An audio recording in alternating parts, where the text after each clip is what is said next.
Hey everybody, I am here in the home of Karen Wazen. I'm about to interview her for my podcast. Karen Wazen is not just an influencer, she's an entrepreneur, she's a mother, and she's building a successful business. She's a person that a lot of people relate to. She talks about her authenticity. She talks a lot about being vulnerable and really sharing her life story with everyone, bringing them into her home so you feel like she's your best friend. I'm really excited to talk to her about all things she's up to, not just in front of the camera, but what she's working on behind the scenes that we don't get a chance to look at. So join me and Karen Wazen on this episode of SavvyTalk. Karen, thank you for being on SavvyTalk. Thank you. I'm so happy. I mean, we talk all the time, but having this feels a little different and I'm excited. I really wanted to have you on for a couple reasons. One is, and I did my introduction saying that you're not just an influencer, you're so much more. So tell everyone about you. My audience is in the US and in the Middle East, but I really want them to get to know what you describe yourself as and what do you actually do? Is it weird that I find this question a hard one? Really? I mean, because I feel that I wear many hats and I wouldn't really know how to describe myself or what I do. I feel like it's almost still in the making, but if I had to kind of narrow it down, I would definitely say I'm a mom. I'm a mom of 3, and obviously that takes a big part of my heart and my mind and my life. I'm also an entrepreneur. We launched our eyewear company in 2018, and it's growing beautifully, and so that's also another hat. And I'm an influencer, digital influencer, content creator, whatever you want to call it. But I have my platforms on social media that I love and use every day to communicate with my audience on things that matter to me. What else am I? I mean, I wouldn't want to. I think it would be unfair to activists for me to say that I am an activist. I was going to say activist. You think so? Yeah, because you care about issues that matter to people. Yeah. So I mean, again, I just think that labeling it as activist might be undermining the real work that activists do on the ground every day. But I would say that, topics and issues that really matter to me, I try as much as I can to voice them using my platforms. So a lot of people know you from social media. You built a massive audience. You're verified on every single platform. But what I found out, which a lot of people may not know, that you do all the content yourself. Yeah. What is that like? I mean, I don't know how to do it otherwise, because this to me is a very personal reflection of my life. So I don't know, maybe I'm missing out on... It's okay. Motherhood, the tutor's here. Baby? Yeah. Can you open the door? Yeah. Please, thanks. So, it's okay. This is what it's like. No, actually it's fine. I mean, the kids have tutors, they have teachers that come and do lessons. This is piano. Piano, it's piano. And this is them trying to convince me the whole ride from school to here that they don't want to do piano, and me telling them how important it is. Oh no, it's like one of his friends. It's their friend. It's his friend. Hi. Oh, he brought Krispy Kremes. Oh my God. You love the friends that bring over the Krispy Kreme But donuts. my kids don't bring treats with them to people's houses. Georgie's upstairs. Okay, so real life as a mom, like the kids have a lesson, a friend's coming over, he brought Krispy Kremes.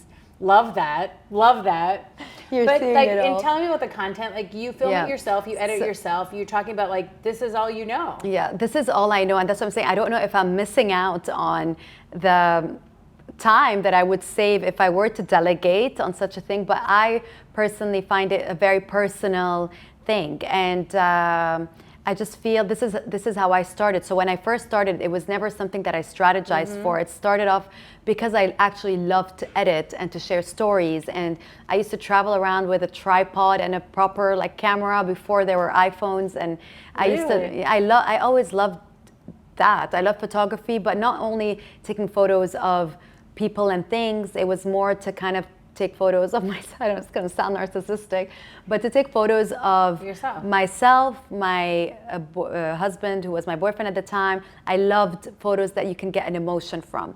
And this is why I always felt like I was doing this myself the whole time. Yeah. And then as things progressed with the social media platforms, I kind of very quickly adapted to all the new trends, and I feel it from within me. So if I find someone that could do it the way I do, then that'd be amazing. But yeah, I do it all. But you're so creative. Like that's the creative director that I want to talk a little about your eyewear business. Yeah. Because how did you start an eyewear company? How did you think to start an eyewear company? And you are really essentially the creative director. Obviously, you're the founder and CEO and co-founder. I would say that I am the creative director, if you like, of everything that comes out of me, because even though I don't necessarily think of myself as a creative, because I don't think I have a skill of, I don't know, like that creatives would have, like the traditional skill, if you like, of painting or drawing or an artistic creative skill. I don't think I have that. But I think what I'm good at, I can say, is feeling what people would want to take in. And this is, I think, something that could be a skill. It's something that that is very much within me. It's not something that I learned. It's something that I kind of always had, which is also what drew me to studying psychology and doing a master's in psychotherapy, because I was always interested in how people perceived information, what they would do with it, how they would feel about it. And this is kind of something that I would see really resonating in all my kind of ventures, if you like. And I don't know, people would say I'm creative, thank you. Yeah, you are. But again, it's kind of like, even if I see, for example, now, before TikTok, let's say, there was no such thing as like a trend that was trending. Everyone was doing their own thing. Yeah. And I really, when I look back at my content before TikTok was a thing, I was doing TikTok things. Yes, you were, definitely. So I kind of feel, which is probably why my platform and my audience was growing prior to any of those viral kind of trends, because I was almost instigating the trends or creating a trend, Now things are easier because you have trends that are coming and you're like, I'm like, you know what, I'll That's just fun. do Let's it. do that. Yeah, exactly. So you built a company. Yeah. And you asked me why and how I started. So I've said this story before. I'm not sure if I mentioned it to you though. But as you can see, I have big eyes. Yeah. And when I was younger, I was very insecure about my eyes. Everyone has their kind of thing. Yeah. And my eyes were my thing. And I always felt a lot more comfortable covering my eyes.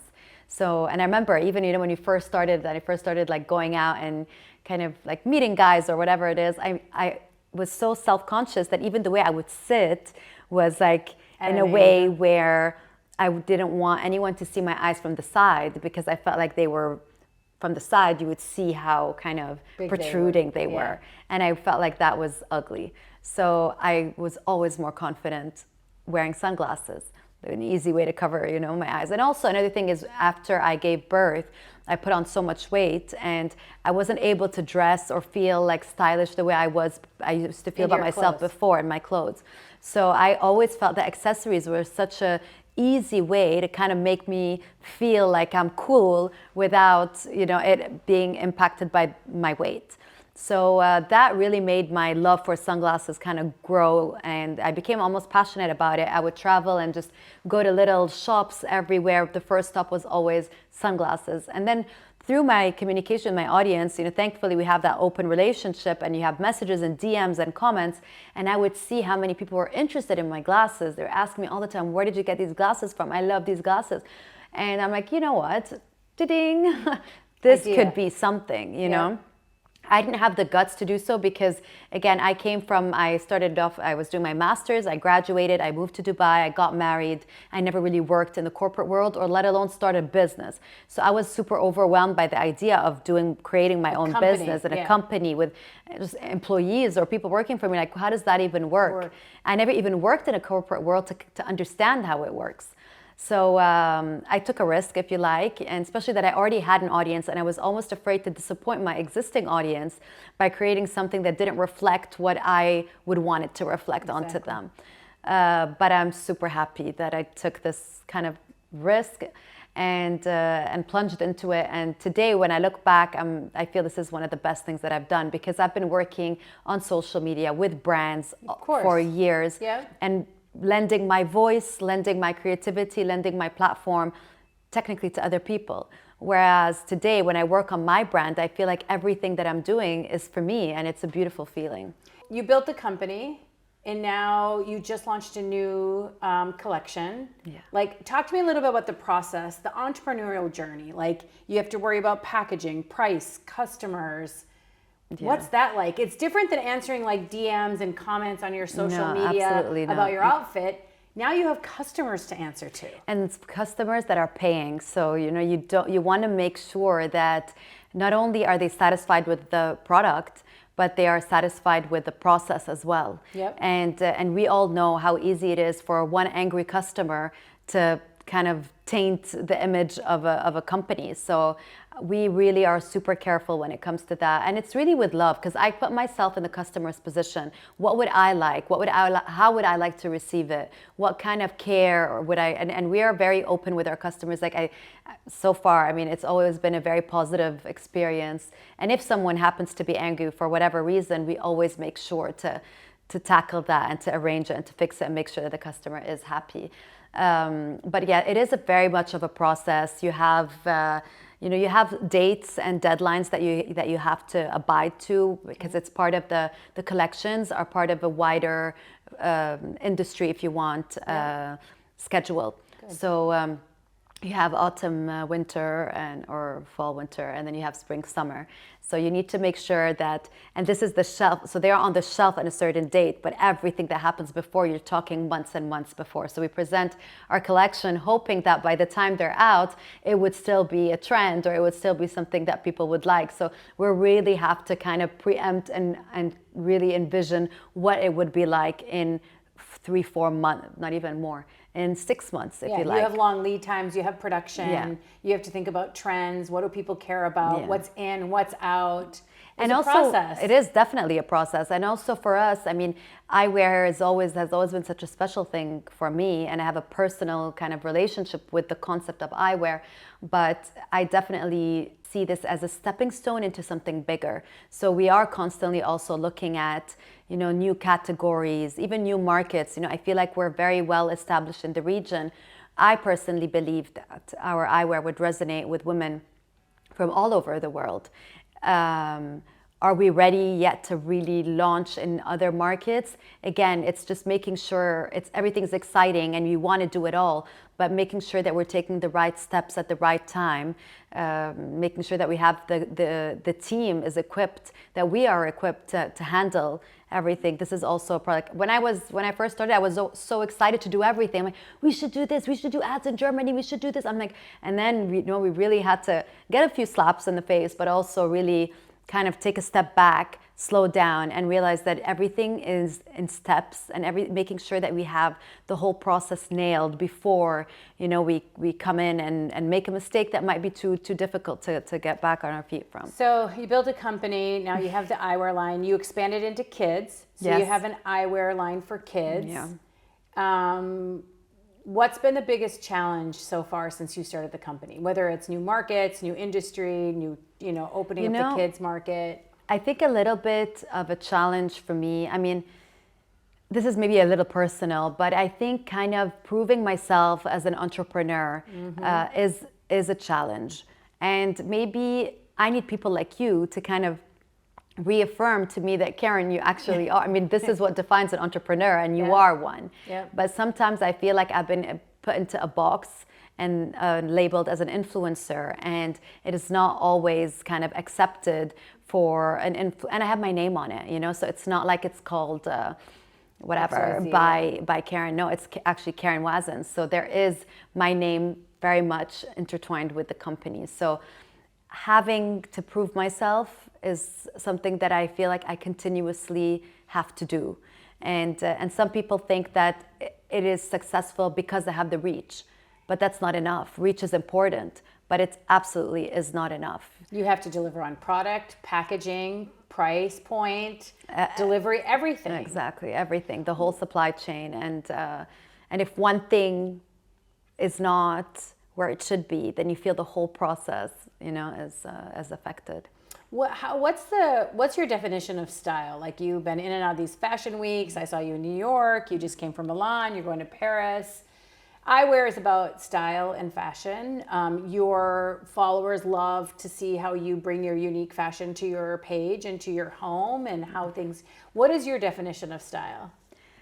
For me, style is a form of expression, really, and it very much is reflected within my mood. So how I feel is how I dress, and I mean, I don't have that kind of sample size model looking form. So when you see a collection on a runway, 90% of the times you're seeing them on models that look a certain way, and that will not look the same on me. And I've had many experiences where I was sent clothes and I'm like, I'm sorry, but this absolutely doesn't fit.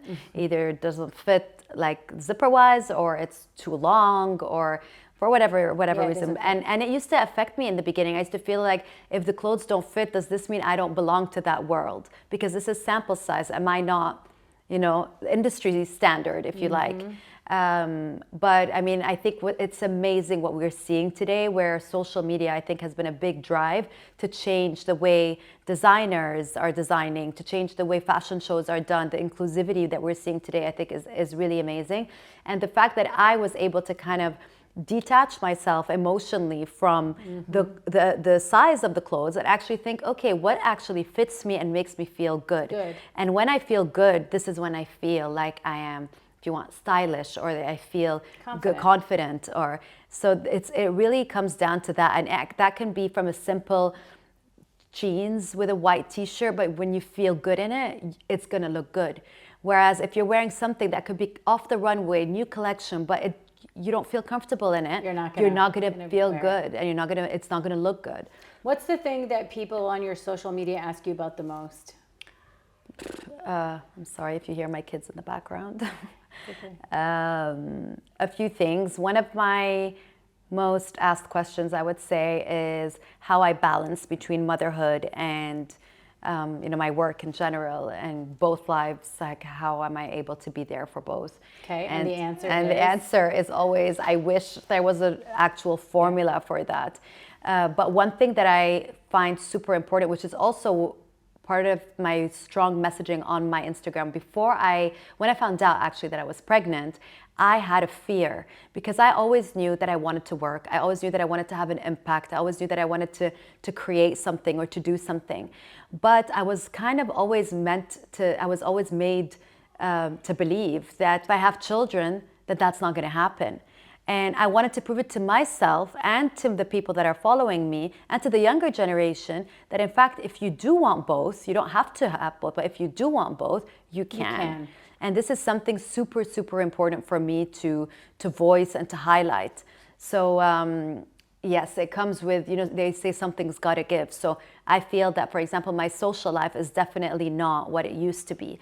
So it's about finding that evaluating your priorities, and your priorities don't always have to be the same. So, and they can change over time. Like you can do family and work, and then there comes a time when you're going to have maybe some time with friends. Or even some time for myself. Like, sometimes I feel that I'm giving too much time to my family and to my work, that I feel I'm forgetting about me. And then I feel like, okay, I'm not well, something has to change. So then I prioritize actually my well-being, and that would be taking time away sometimes from my children in order to be a better parent. And the time from my work, when I'm like, you know what, this is not going to, it's not like, what's it called? Like, I'm not saving lives, basically. You're not rocket science. Rocket science. Do you feel that, because your social media, I loved how you talked a little bit at the beginning about it's a platform. So, you talk about, this is me without glam, this is me with your vitiligo. I was gonna say vitiligo. I don't know how to pronounce it. It's the same.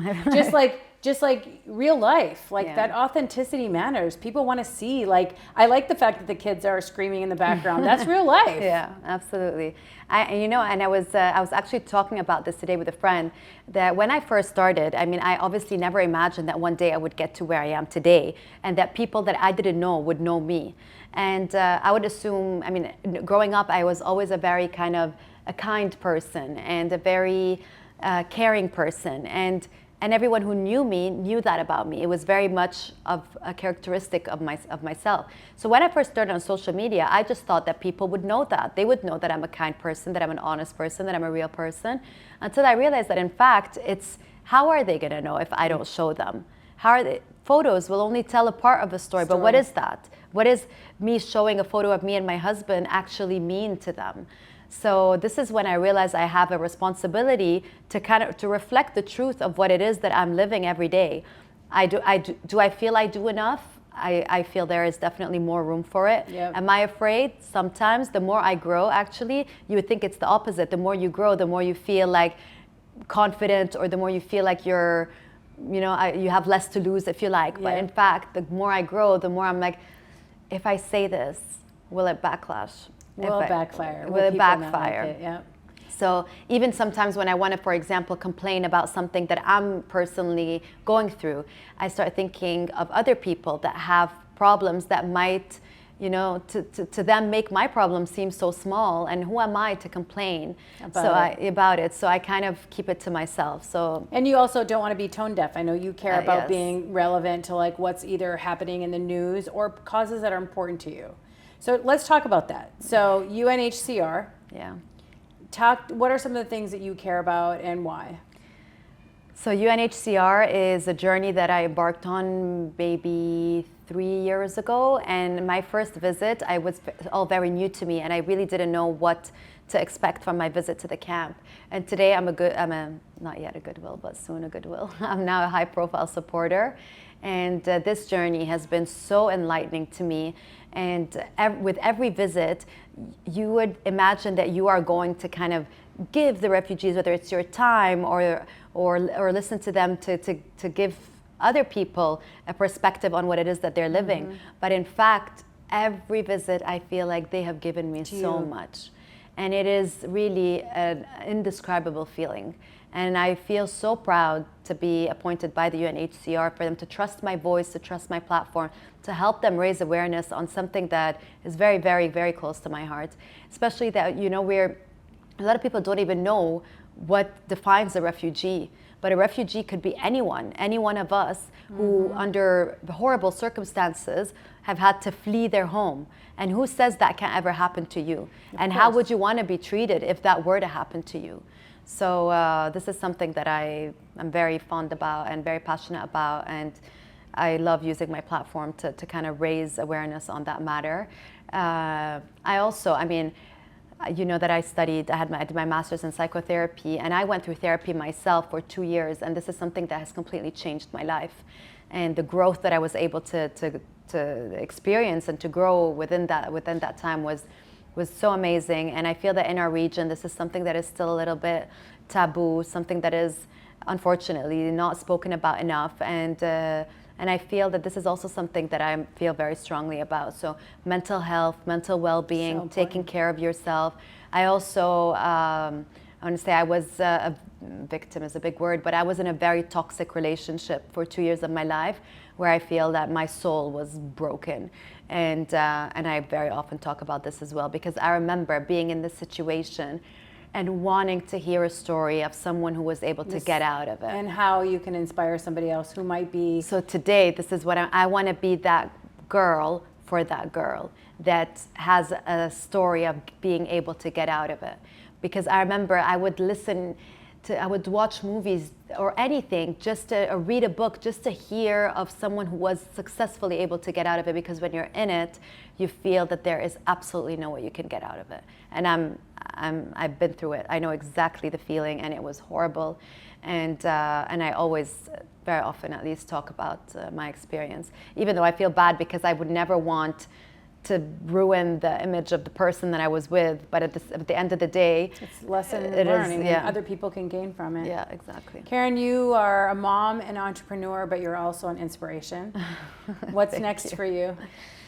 So on the entrepreneurial side, there is definitely a lot more coming, and exciting things, which I really hope that my existing customer base would love, and to get new ones as well out of it. We're branching out, and within the accessories realm. And for me, I think personally, as a person as well, I feel, like what we're just talking about now, I feel like there is a lot more that I would want to say, a lot more that I would want to show, and sometimes I feel like Instagram is a bit limited as to how much I can do. So maybe another platform. Another platform. Stay tuned.